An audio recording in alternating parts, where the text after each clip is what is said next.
O episódio de hoje de Um Pouco Mais de Azul é dedicado à razia.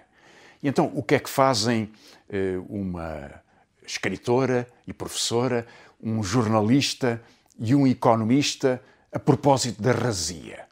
Pensam, como Rita Figueiras, sobre a razia que Trump está a fazer na comunicação, a partir da Casa Branca e na comunicação mundial. Ou como Fernando Alves, a razia de Gaza e também, já agora, algumas malas arrasadas nos aeroportos de Portugal. E eu dedicar-me-ei também a este processo de aceleração, a razia ou arrasar da política nacional e da política internacional.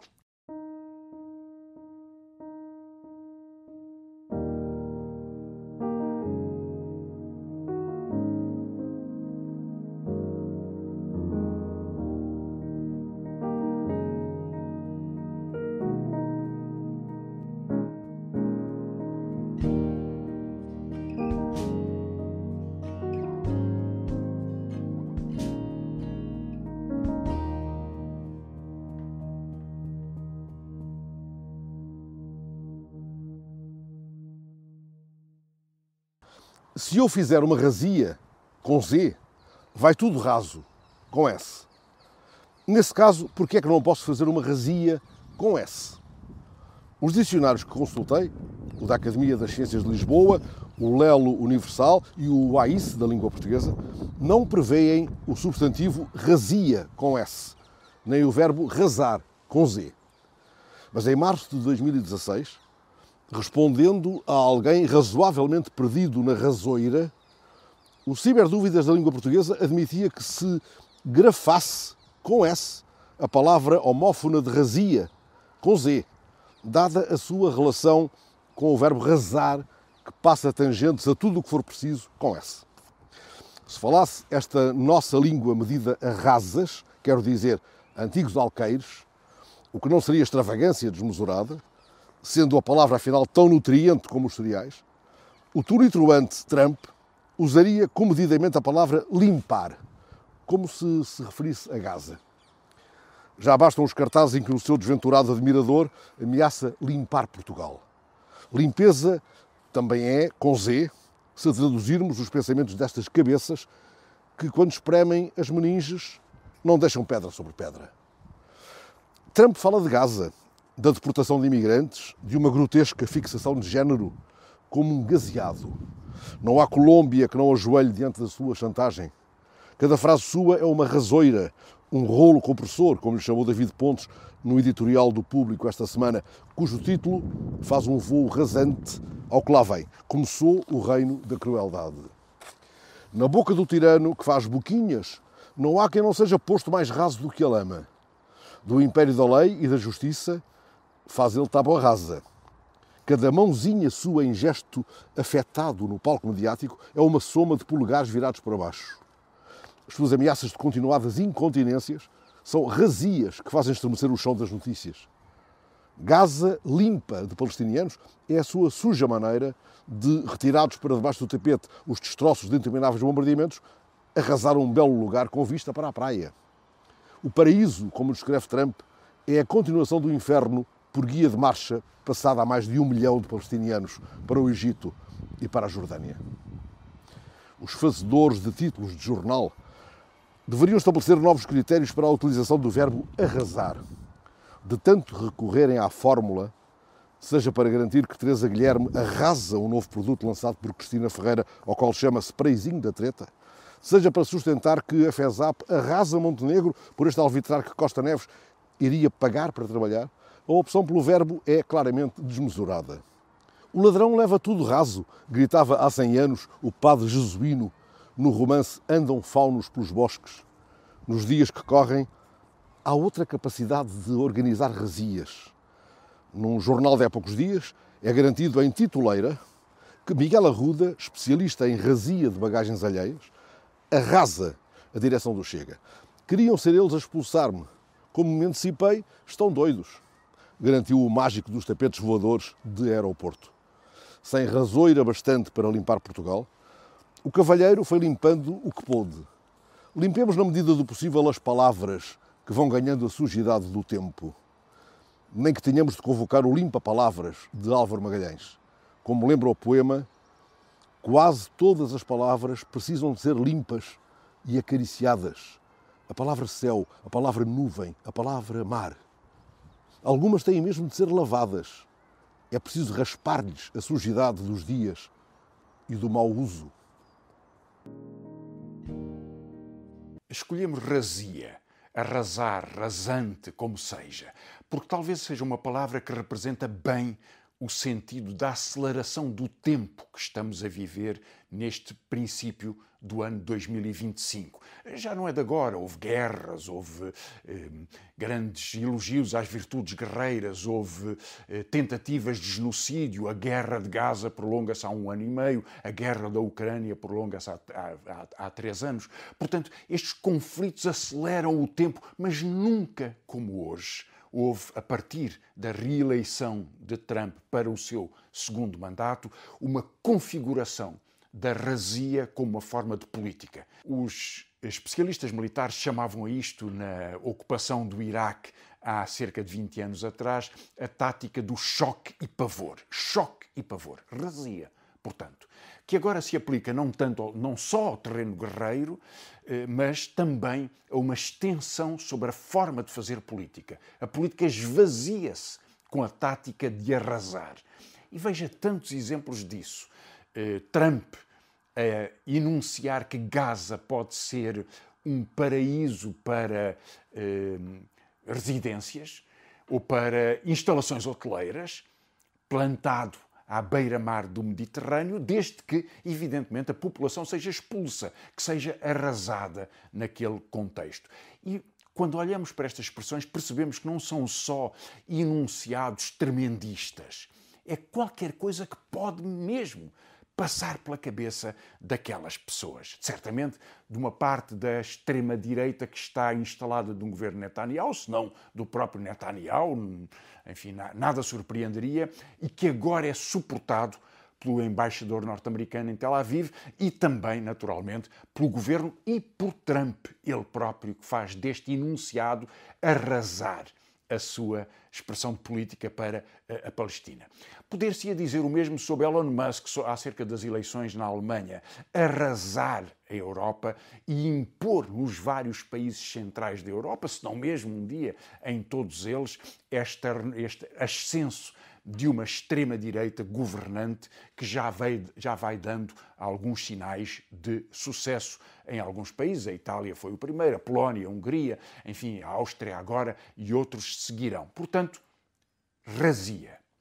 O mesmo se poderá dizer da presença de Mark Rutte, o secretário-geral da NATO, em Lisboa. É a sua primeira visita, ele já andou por aqui quando era primeiro-ministro liberal da Holanda, foi notícia quando o Partido Liberal, o seu partido, perdendo as eleições, passou a apoiar a formação de um governo de extrema-direita na Holanda e Mark Rutte saiu dessa aventura para ser secretário-geral da NATO. E é um dos protagonistas da proposta de Trump, tem que aumentar a despesa militar, tem que haver mais gastos militares. E veio fazer uma conferência de imprensa a Lisboa, ao lado de Luís Montenegro, a quem tratou, aliás, como um menino de escola, como um fedelho, para lhe dizer que as promessas de passar a 2% do PIB nos gastos da defesa são insignificantes, tem que haver mais. Passou-lhe um raspanete em público e assim procede, porque aquele homem é a voz da razia que Donald Trump quer impor. Não importa para quê, são minas terrestres, são bombas atómicas, o que é que interessa? Tem que ser compras aos produtores de armamento e tem que, com isso, alterar a percepção da população sobre a necessidade da guerra, sobre a importância da guerra. Há uns anos atrás dir-se-ia mesmo, enfim, na antiguidade, dir-se-ia mesmo sobre a beleza da guerra. A beleza da guerra é esta política rasante que nos atinge. E veja o significado da comemoração, da evocação dos 80 anos da libertação do campo de extermínio de Auschwitz. Foi no princípio de 1945, depois foram outros campos libertados e campos de prisioneiros. A guerra acabou na primavera na Europa e depois no verão na Ásia, e esses momentos foram momentos trágicos de confirmação da grande tragédia que foi a perseguição, o extermínio e o genocídio da população judaica e de outras populações, ciganos e de outras populações, ou dos opositores políticos ao regime nazi. Mas esta evocação, que tem um sentido tão profundo de resgatar a história da humanidade contra o terror, passou como uma espécie de memória distante, como uma evocação ténue, porque precisamente é empurrada para esse passado para que não seja reconhecido como Auschwitz está tão presente nos dias de hoje.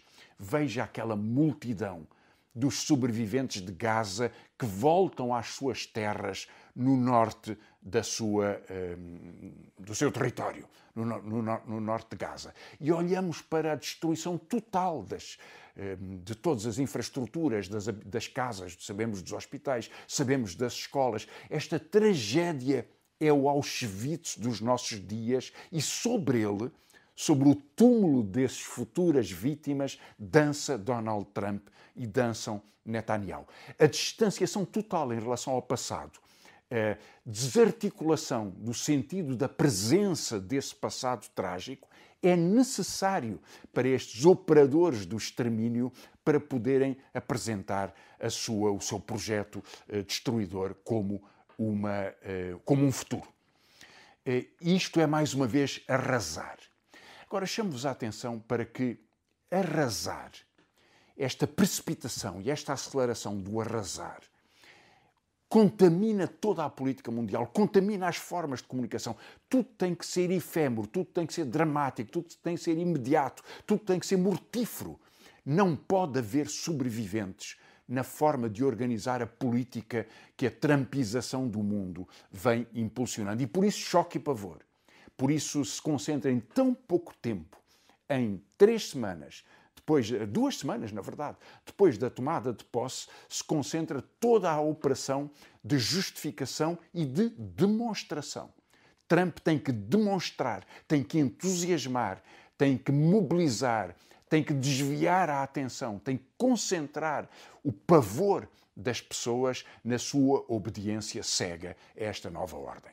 E, em alguma medida, a política de arrasar vai sendo repercutida ou vai sendo reproduzida por vários outros, por políticas nacionais. Bom, falei-vos da presença de Mark Rutte e da sua arrogantíssima exigência a Portugal sobre os gastos que é preciso fazer. Mas vejam que o mesmo se passa na política nacional. A mudança do discurso para criar o pretexto da ocultação tornou-se a forma de precipitar acontecimentos sucessivos para iludir ou para enterrar qualquer problema que surja sob um manto de ameaças ou de ataques. Gandra de Almeida. Gandra de Almeida era o CEO, uma expressão fantástica que o Partido Socialista inventou, o diretor executivo do Serviço Nacional de Saúde. E veio-se a saber que era também cirurgião tarefeiro, ao mesmo tempo tinha uma responsabilidade de gestão do INEM do Norte, era cirurgião tarefeiro em Gaia ou em Portimão e não sabe ainda se em alguns outros hospitais. Percorria o país, acumulando dessa forma, para além do seu ordenado de dirigente de um serviço em exclusividade, acumulava ainda 100 mil euros por ano num esquema fraudulento. Não declarado e, aliás, contraditório com as suas próprias obrigações estatutárias. E Gandra de Almeida foi escolhido. É absolutamente impossível conceber que uma pessoa com este perfil não pudesse ser conhecido na sua vida profissional essencial por todos os responsáveis da saúde cujos serviços ele utilizava para acumular esta fortuna. A ministra argumentar que não sabia é infantil. É claro que só podia saber. E só se podia saber no Ministério. Mas repare, o acontecimento é superado rapidamente por uma demissão que não teria ocorrido se o escândalo não tivesse vindo a ser revelado, e imediatamente se sucedem outros acontecimentos para sepultar este conhecimento. Portanto, a razia é uma técnica da precipitação de acontecimentos sucessivos e até da aceleração do tempo. E uma última nota ainda, antes de vos falar do segundo tema deste tabu, que é a segurança social, uma nota ainda sobre outra precipitação do tempo, de que tenho falado aqui várias vezes no podcast, que é as eleições presidenciais. Já me diverti o suficiente com esta arrogância, com esta displicência com que os candidatos se vão anunciando a si próprios em sucessivas vagas de reflexão. Estou a refletir se vou refletir, estou a refletir, mas concluirei a reflexão daqui a 3 meses, isto vai mais depressa, eu tenho refletido muito e, portanto, a minha alma positiva está a ponderar sobre a alma negativa e, portanto, talvez na próxima semana venha a refletir conclusivamente. Enfim, uma lamechice de sequências de narcisismo autoproclamatório por parte de sucessivos candidatos. E agora chegamos ao fim. E agora chegamos ao momento em que se apresentam. No final da próxima semana será confirmada a candidatura de António Vitorino pelo Partido Socialista, em votação da direção do Partido Socialista, respondendo à apresentação desse candidato em algum momento, porque ele revelará quem finalmente refletiu, e precipitado por isto também, entretanto, se não mesmo antes, quem sabe se no próximo domingo, Marques Mendes confirmará que, refletindo sobre a reflexão, chegou à conclusão que ponderadamente será candidato à presidência da República. Facto, aliás, que toda a gente em Portugal tinha como segredo polichinelo, desde há 10 anos a esta parte, sobre a futura carreira do comentador dominical. Portanto, teremos uma precipitação. E olhando para ela, comentarei mais em detalhe quando estes candidatos se apresentarem e disserem ao que vem, porque até agora só falaram de si próprios, digamos, espelho meu, há alguém mais belo do que eu. Mas quando disserem ao que vem, lá será momento para algum comentário. Mas há um que se impõe agora. Será que algum destes candidatos, António Vitorino ou Marques Mendes, chega à segunda volta? Será que algum deles tem capacidade, um na direita, outro no espaço do Partido Socialista, de polarizar uma votação suficiente, de criar algum entusiasmo, de passar da banalidade da sua apresentação para mostrar que representam alguma coisa? Eu tendo a pensar que não. Nenhum destes candidatos tem a força para chegar à segunda volta. Nem Marques Mendes polariza à direita, não é um Cavaco Silva, não é um Marcelo Rebelo de Sousa, nem António Vitorino polariza o espaço do Partido Socialista, do centro, centro-esquerda, ou o que seja, não é um Jorge Sampaio. Nenhum deles é um candidato para o qual se olhe como uma representação forte de um espaço político, como uma ideia para o país, como alguém que nós vemos na presidência da República. Nenhum deles pode ser visto ou é visível hoje como uma figura presidenciável. São candidatos. Precisam de ser candidatos e isso é respeitável. Chegam à segunda volta, eu arrisco-me a dizer que não. O último tópico de que vos queria falar é sobre outra razia, mas esta bastante mais silenciosa, e cujo pretexto pode ser enunciado a partir de um relatório do Tribunal de Contas, publicado há poucos dias, sobre a sustentabilidade da segurança social. Imediatamente depois, aliás, o Governo moveu-se e nomeou uma comissão em que inclui não só liberais e social-democratas, enfim, gente do corpo da direita, mas que é presidido por Jorge Bravo, que é um professor universitário cuja carreira é totalmente dedicada, ao longo da sua vida, à promoção dos fundos de pensões privados.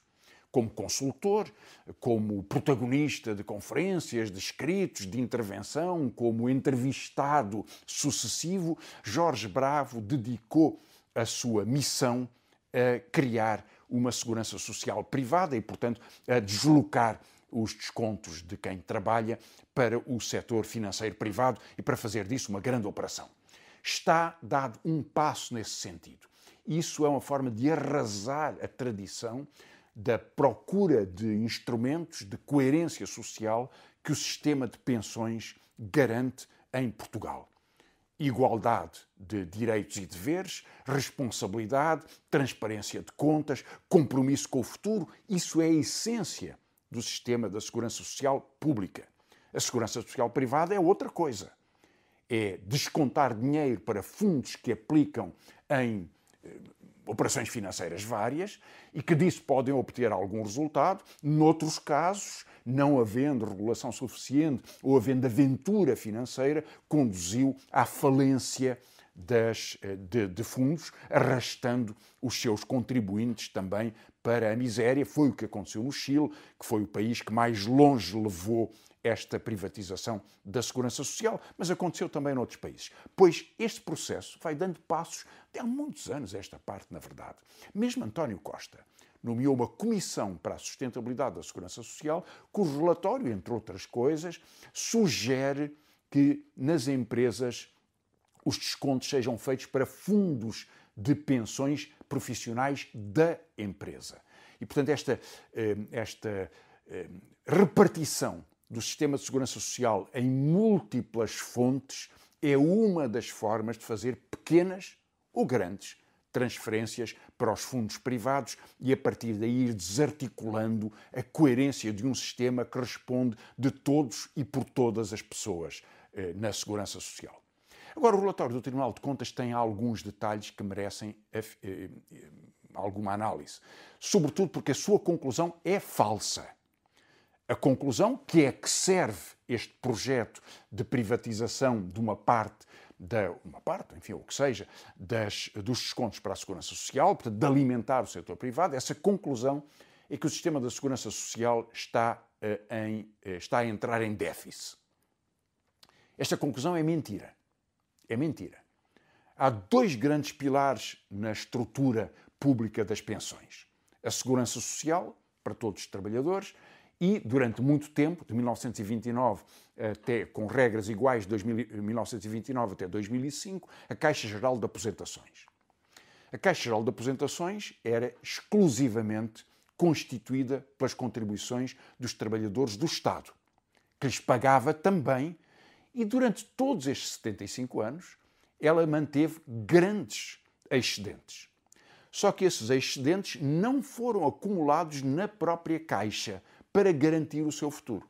Foram capturados pelos governos, e estamos a falar de governos da ditadura, da democracia, da direita, do Partido Socialista, enfim, todos eles usaram esta prática de capturar os excedentes da Caixa Geral de Aposentações. E, portanto, hoje em dia, a Caixa Geral de Aposentações tem muitas pessoas aposentadas a quem paga as pensões e tem receitas menores que só a partir de porque não acumulou esse benefício ao longo dos anos, e as receitas são o que agora já é obrigado o Estado a pagar sobre cada um dos seus trabalhadores. Mas perdeu essa capacidade de entesouramento e de aplicações financeiras prudentes que lhe dessem a grande garantia, que é o que acontece na Segurança Social.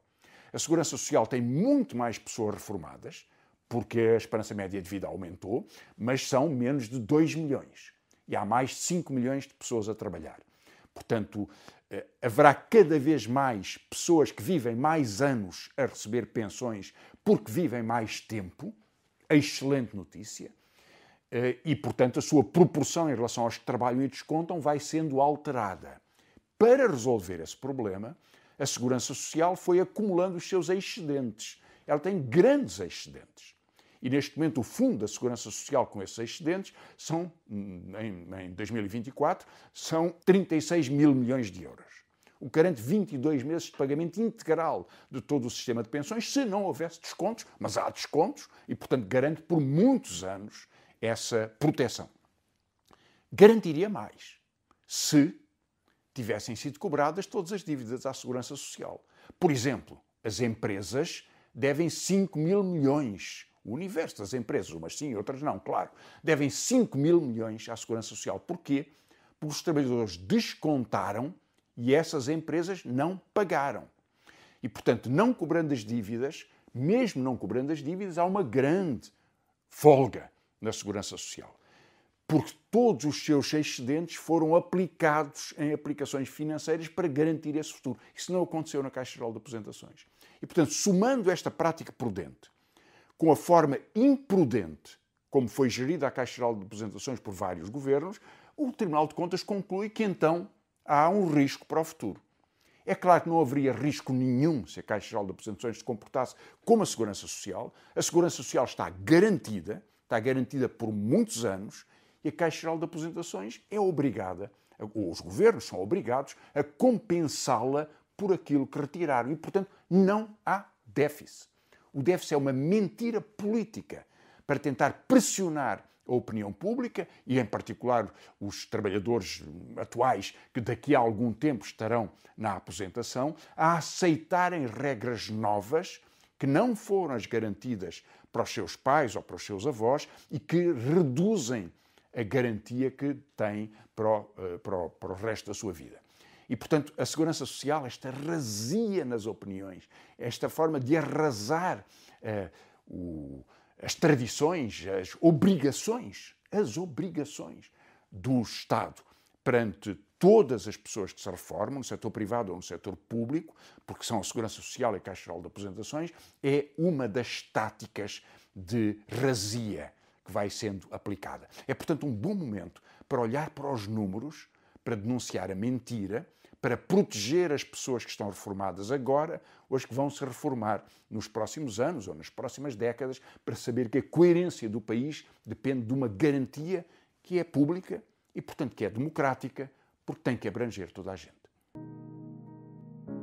Estamos na segunda semana do segundo mandato do Donald Trump e a razia tem sido já bastante evidente, em variadíssimas áreas de atuação que temos visto, nomeadamente as questões relacionadas com os imigrantes ilegais, mas a minha intenção não é falar acerca dessas razias, que são fundamentais, importantíssimas, para percebermos o que é que poderá vir a acontecer ao mundo nos próximos tempos com o regresso do Donald Trump à Casa Branca, mas a razia que vou falar é uma que tem movimentos diretos e indiretos relacionadas com a sua atitude face à comunicação, quer seja aos média tradicionais, quer seja as plataformas sociais, uma questão que considero fundamental porque a qualidade da informação e a possibilidade de os americanos e todos nós termos acesso a uma informação que tem por base os factos,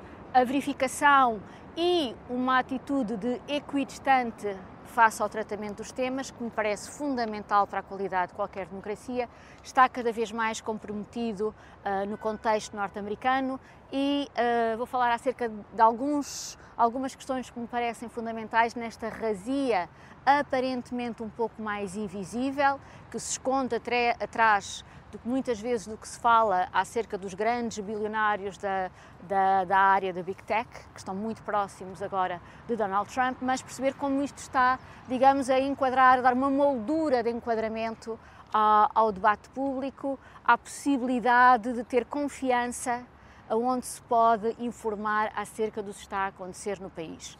Por um lado, regressando um pouco ao primeiro mandato de Donald Trump, em que de facto começou a fase em que, associando a uma crise económica que o jornalismo já atravessava, enfim, uma crise económica que vinha muito de trás, mas que se acentuou associando a essa crise económica algo para o qual o Donald Trump contribuiu muito, que foi a crise cívica do jornalismo, que foi sempre associando ao jornalismo uma desconfiança, a ideia que eles é que eram os produtores de notícias falsas, a ideia que não se podia acreditar porque havia sempre uma intenção de manipulação, uma intenção maquiavélica, um conluio com algumas elites que fazia com que a informação publicada, nomeadamente acerca de Donald Trump, fosse sempre uma informação negativa, crítica, que pretendia abalar a confiança que os americanos tinham em Donald Trump. Obviamente que esse discurso de Donald Trump tinha como objetivo ainda mais desacreditar o sistema mediático, que já estava num processo de confiança menor junto dos americanos, mas que ele deu um impulso enorme. E nessa altura houve um grande debate nos meios académicos e também entre os jornalistas, a discutir acerca da forma como estavam a fazer a cobertura de Donald Trump. Porque Donald Trump, desde cedo, desde sempre, mas principalmente quando se assumiu a sua candidatura nas primárias republicanas para a eleição presidencial de 2016, Donald Trump foi logo uma figura âncora para, nomeadamente, os canais de televisão de notícias, porque num processo em que cada vez mais as pessoas se desinteressam pela política e que se desinteressam pelas notícias, Donald Trump era uma lufada de ar fresco, no sentido que trazia uma nova forma de abordar as questões políticas, tinha uma capacidade enorme de entreter, e o entretenimento é uma âncora fundamental naquilo que puxa as pessoas para consumir informação também, e portanto ele correspondia também a uma tendência do infotainment que muito se fala e que o Donald Trump personificava na perfeição. Inclusive, com o avançar das primárias, é conhecida um desabafo, diria assim, de um dos administradores da CBS, de uma das maiores canais de televisão norte-americano, em que referiu que Donald Trump podia ser mau para a democracia americana, mas era certamente muito bom para a CBS, porque de facto ele era um enorme produtor de audiências, de captar a atenção para os canais, porque de facto ele era um chamariz na capacidade que ele tinha de mobilizar as pessoas para si próprio e, portanto, decorrentemente disso, para os próprios canais de informação. E gerou-se assim um grande debate em torno de Donald Trump, que ao longo do seu primeiro mandato, ele tornou-se, digamos que, um modelo de negócio dos próprios canais de informação, que começaram, digamos que Donald Trump a fazer a agenda consecutiva, continuamente, sempre a produzir, na altura, tweets, a produzir em série, sempre disponível para fazer declarações na televisão, todas elas muito bombásticas, e a indignação tornou-se aqui um elemento-chave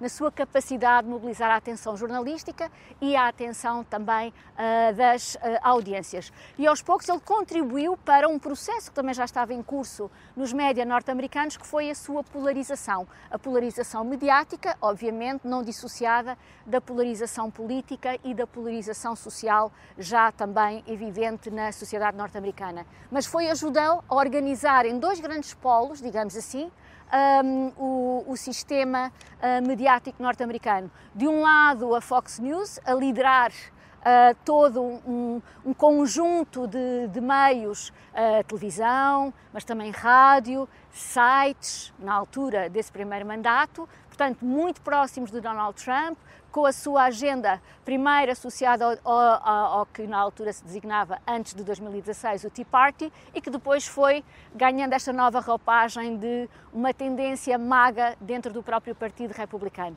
mais radical à direita, a impor uma agenda mesmo ao próprio Partido Republicano, na sua versão mais conservadora e também mais institucional. E no outro lado, no outro polo, a liderar a MSNBC, um canal de televisão com uma agenda mais liberal no sentido norte-americano, e que puxou também a CNN para esse lado. A CNN, que tinha tradicionalmente posicionado-se mais ao centro, mas num contexto de polarização foi sendo puxada também mais para a esquerda, com uma agenda também sempre todos muito centrados no Donald Trump, muito crítica da sua própria atuação. Fazendo uma história muito longa, muito curta, depois, como sabemos, quando Donald Trump perdeu as eleições em 2020 e todo o que decorreu depois do ataque ao Capitólio, quando iriam ser validadas essas mesmas eleições que davam a vitória a Joe Biden, houve um processo, digamos que, de desplataformização de Donald Trump, na medida em que ele foi sendo retirado do Twitter, foi retirado do Facebook, foi retirado de outras plataformas, do YouTube e de outras plataformas no qual também estava presente. E nessa altura, a ideia que de facto Donald Trump estava no seu ocaso e que tinha sido uma excepcionalidade não só na democracia americana, mas também nas democracias ocidentais. Como sabemos, há 2 semanas, enfim, no início de novembro, quando houve as eleições, tudo nos demonstrou o contrário. E este regresso de Donald Trump todo este processo de polarização que já tinha falado, toda esta atitude, ou os completamente contra Donald Trump ou completamente a favor de Donald Trump, ainda ganhou novas roupagens neste seu regresso à Casa Branca. Por um lado, vemos uma atitude muito consciente de parte da administração Trump em organizar efetivamente a relação com os média entre os que estão alinhados e os que não estão alinhados. E os que não estão alinhados, o que também vemos é que muitos deles fizeram uma chamada adaptação por antecipação, ou seja, perceberam que o contexto pedia que tivessem uma atitude pelo menos menos hostil e mais simpatizante, menos de confronto em relação a Donald Trump, e temos os casos muito conhecidos do que aconteceu no Washington Post, no LA Times também, mas outros meios também fizeram isso. Há agora um processo de reconfiguração inclusive da CNN, um grande debate interno acerca de alguns jornalistas que foram retirados de programas de prime time para outros horários mais discretos, jornalistas esses que se sabia que no primeiro mandato de Donald Trump tiveram uma relação bastante confrontacional com ele, e portanto esses jornalistas também estão assim a desaparecer do ar, e outros canais também com algumas destas estratégias, mas há também o lado do que a administração Trump tem feito, como iniciar um conjunto de processos contra determinados meios de comunicação, e os processos envolvem um volume financeiro extremamente elevado, e estamos a falar de uma indústria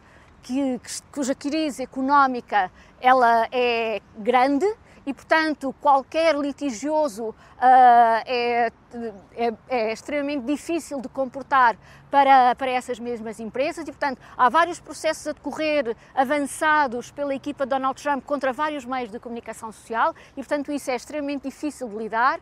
Há também outro tipo de processos que a agência que faz a regulação dos média, que também já está a iniciar, que é uma outra forma de pressão em relação aos meios não alinhados, para tentar, obviamente, pelo menos diminuir uma postura mais crítica que possam ter em relação à governação de Donald Trump, que para além de se esvaziarem economicamente esses meios, as suas possibilidades de trabalhar também, obviamente, que ficam mais diminuídas. E por outro lado também, nos finais do mandato de Joe Biden, estava a ser legislado o chamado Press Act, que visava defender os jornalistas, nomeadamente na possibilidade de salvaguardarem as suas fontes, e que determinada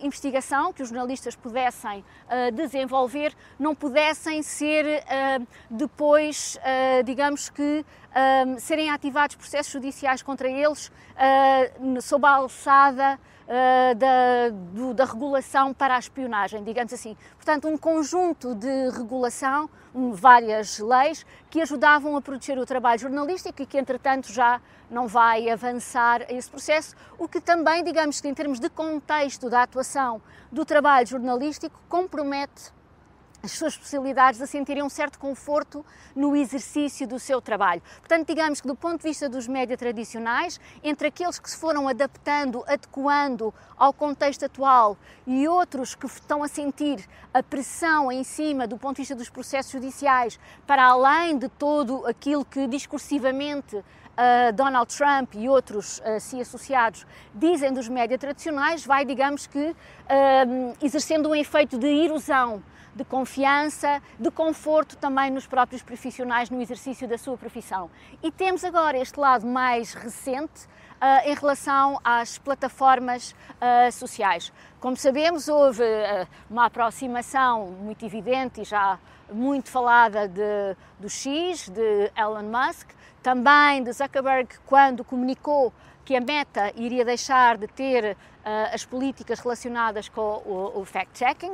Enfim, por muitos problemas que tivesse, alguns teria com certeza, e foram identificados, em vez do investimento ter sido melhorar essas estratégias de fact-checking, foi abandoná-las em nome, adotando uma outra estratégia que já tinha sido seguida, pelo menos enunciada por Elon Musk para o X, que são as Community Notes, ou seja, na comunidade, os membros que se inscrevem, querem fazer parte e que eles sim fazem essa verificação. Agora, o que os vários estudos já têm sido feitos sobre essas comunidades é que aquilo que identificam como sendo uma distorção não decorre da veracidade dos factos, mas decorre da percepção, digamos que, política ideológica de quem está a fazer essa avaliação, em que considera que faz sentido que determinada informação passe ou que não considera que determinada informação passe, porque se não se revê naquele conteúdo, já parte do pressuposto que aquele conteúdo é enviesado.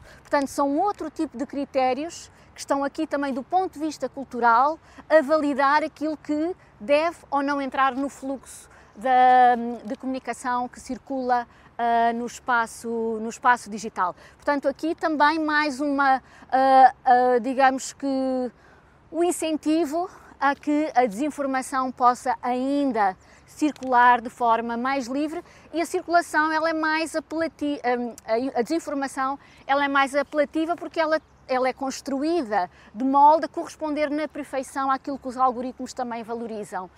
Conteúdos de viralidade, conteúdos de elevada emoção, também extremamente negativos, portanto que incentivam a viralidade, a velocidade da informação e o engagement, o envolvimento ou engajamento, que em português não é bonito, mas esta capacidade de mobilizar as pessoas para uma resposta, porque a indignação gera resposta e, portanto, entre a viralidade, a velocidade e o engagement vai ao encontro precisamente daquilo que os algoritmos privilegiam, e isto assenta que nem uma luva à forma como a desinformação também é construída. E, portanto, esta aproximação destas grandes empresas à estratégia de comunicação de Donald Trump, que é uma estratégia de propaganda, enfim, para utilizar o seu termo mais tradicional, em que há aqui claramente uma intencionalidade comunicativa de construir informação enganosa com um enquadramento sempre em benefício de Donald Trump e das suas intenções, que, como já se viu, tem muito pouca facilidade em lidar com perspectivas diferentes da sua, enfim, aquilo que nós sempre assumimos fazia parte do espaço democrático, poder existir diferentes visões sobre os assuntos, em termos de interpretação, ainda que houvesse uma base comum da qual todos partiam, mas depois as interpretações é que podiam ser distintas, façam um conjunto de factos partilhados por todos, que era isso que também estava na base da construção de uma comunidade, está a ser cada vez mais dilapidado e toda esta estratégia comunicativa incentiva isso mesmo.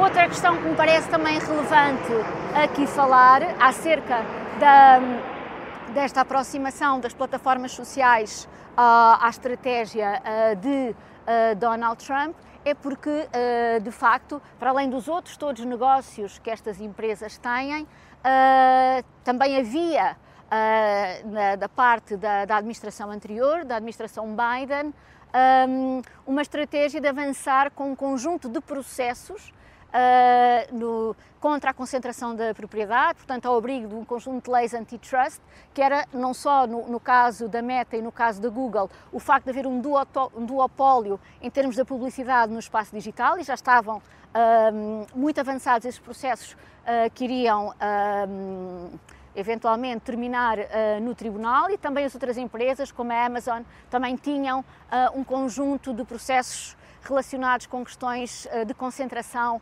de propriedade. E, enfim, parece que tudo isso deixou de avançar em prol de um entendimento com benefícios para ambas as partes. Para essas duas partes, para a administração Trump e para estas grandes empresas, porque a democracia como um todo, claro, perde a partir do momento em que fica cada vez mais fragilizada a imprensa no seu sentido instituição cultural, quando ela opera num contexto de enorme adversidade e em que uma informação enxuta, rigorosa, não comprometida com uma parte ou outra, parece muito menos apelativa do que a construção de discursos mais emocionais, apelativos e que são mais envolventes numa população que está em polvorosa. Portanto, parece-me que há aqui claramente uma razia do ponto de vista do que é a função cultural dos média, o seu papel essencial na construção de uma democracia, a ajudar a construir conhecimento público partilhado por todos e depois, enfim, as pessoas fazem as interpretações que entenderem, mas uma base fundamental de uma comunicação que respeita uns aos outros e que respeita, acima de tudo, os factos, que é uma base essencial para que possa haver uma base em comum de toda uma comunidade. Portanto, há todo digamos que uma construção cultural que foi sendo edificada a partir do século XVIII, do século XIX e que Donald Trump parece que, mais do que vir disponível para abrir um livro, pelo menos este outro livro no qual nós sempre vivemos, uma das suas missões é claramente destruir tudo aquilo que permitiu construir o papel dos média na sociedade, um espaço de comunicação, de diálogo e as redes sociais, uma função fundamental na sociedade e a internet, mas que são muito menos plurais do que alguma vez foram e estudos muito recentes que estão a ser publicados exatamente neste momento têm produzido um conjunto de evidências de que, de facto, os algoritmos estão cada vez mais enviesados, dando prioridade a uns discursos e soterrando outros. Portanto, as pessoas podem continuar livremente até a publicar o que entenderem, mas não significa que consiga ter o alcance e consiga chegar a outros, porque é no circuito, no fluxo da gestão desta informação que os algoritmos vão dando prioridade, destaque, primazia aos discursos alinhados com Donald Trump e vão soterrando, ligando-os a um caminho de invisibilidade tudo aquilo que tudo o que possa pôr em causa ou questionar algumas das decisões de Donald Trump e o modo também como atua enquanto presidente dos Estados Unidos. Portanto, são os Estados Unidos que perdem, mas somos todos nós que perdemos também. Este foi Um Pouco Mais de Azul, um podcast albergado pelo Jornal Público e que pode ser ouvido nas várias plataformas. Convidamo-lo a que o faça. É uma produção de Joana Louçã, realização de Miguel Bordal, tem música de Filipe Melo e grafismo de Tiago Tavares e está aqui para o encontrar.